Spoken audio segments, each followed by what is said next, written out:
The boy was gay. He had never told this secret to anyone, because he did not have a single friend. His mother had found a new boyfriend many years ago. His father worked in real estate and was always busy, often staying away from home. He was left alone to guard the huge house. He ate alone and slept alone. Every year his birthday was forgotten. He and his father could barely say more than a few words to each other. He bought a lot of ready-to-eat food from the supermarket. He planned to eat these things for his birthday, just like he did every year. On the way home he was accidentally hit in the head by a volleyball. The snacks scattered all over the ground. The ketchup jar also broke. Although the other person immediately came over to apologize, he did not show the slightest kindness. He walked away without even looking up. Actually, they went to the same school, but because he was always alone, everyone called him a weirdo. At school, the curly-haired boy specially came to apologize for what happened yesterday, but the boy coldly walked away. Unexpectedly, he had forgotten to take his water bottle, so the curly-haired boy followed him again. The curly-haired boy casually chatted with him. At first, the boy's answers always consisted of only 2 words. He still acted like someone who did not want anyone getting close, but in reality, he was not cold. He simply did not know how to communicate with others, and was afraid of making mistakes. When the curly-haired boy mentioned that awful-smelling teacher, a long-forgotten smile finally appeared on his face. The curly-haired boy pushed his bicycle and walked him home. He shamelessly asked to visit his house. The house was huge and beautiful. The curly-haired boy was very envious, because his parents might never be able to afford a house like this. The curly-haired boy's parents ran a small shop near the school. They were always busy, but the profits were not high, so they did not earn much money. People seem to be like this. They always want what they cannot have. He envied the curly-haired boy for having his parents by his side. The curly-haired boy also envied him for being born into a wealthy family. As the sky slowly grew dark, it was time for the curly-haired boy to go home. After he left, the boy saw the ketchup on the table. A note attached to it said sorry. His thoughtfulness warmed the boy's heart.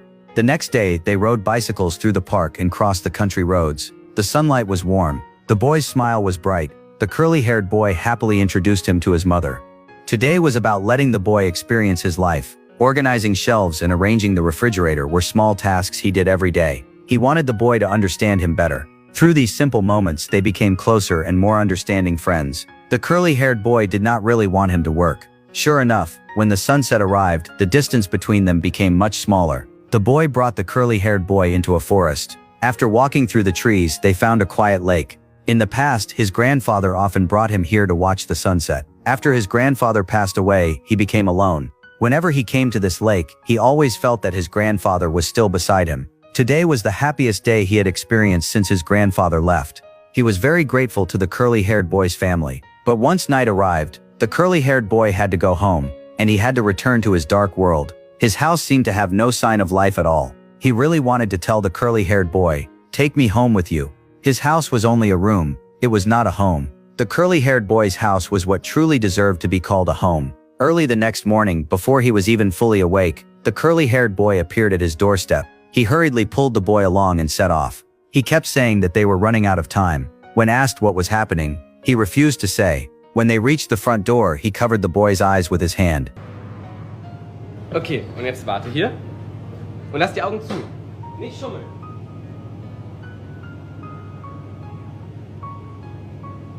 Okay, dann jetzt. Mach die Augen auf. Zum Geburtstag viel Glück. Zum Geburtstag viel Glück. Zum Geburtstag, lieber Elias.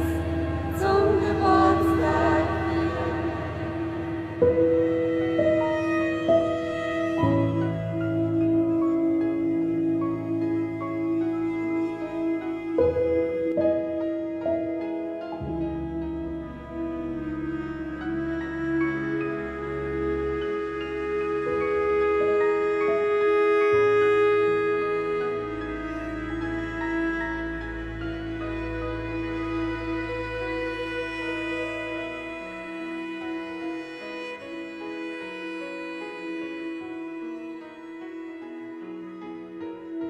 Danke.